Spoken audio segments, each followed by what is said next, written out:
Dirty Heads by Aaron Dries from Black T-Shirt Books, 142 pages, follows Heath, a boy entering adolescence in the 1990s, and examining his budding sexuality, which doesn't look the way he thinks it should.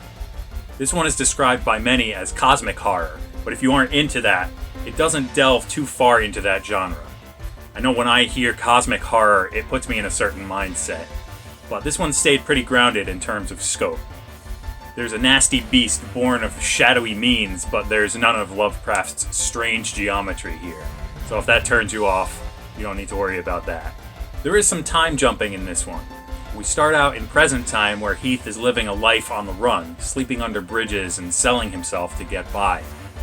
The setup makes it feel as though there will be more time jumping, but soon we're almost entirely back in the 1990s flashback, to the point where I was wondering when we'd even go back to the present for a checkup.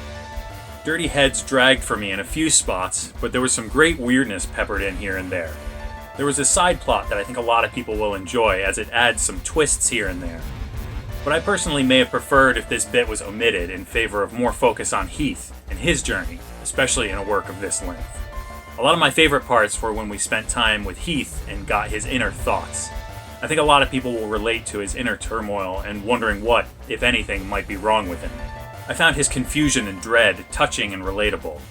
The story encapsulates what some might consider the end of childhood. I would certainly recommend this one for fans of horror, be it cosmic or not. Despite the areas of the story where I wish things would have moved along, the characters entering their teen years were engaging, and the bits of bizarreness, a lemon tree growing from a bedroom wall, kept me going. The 1990s vibe was strong here, and I enjoyed it a lot, but if you're not into that sort of thing, it's not so overbearing that it'll put you off, I don't think. If you want to check out Dirty Heads, check out AaronDries.com. I'd say give this one a read. It's pretty short.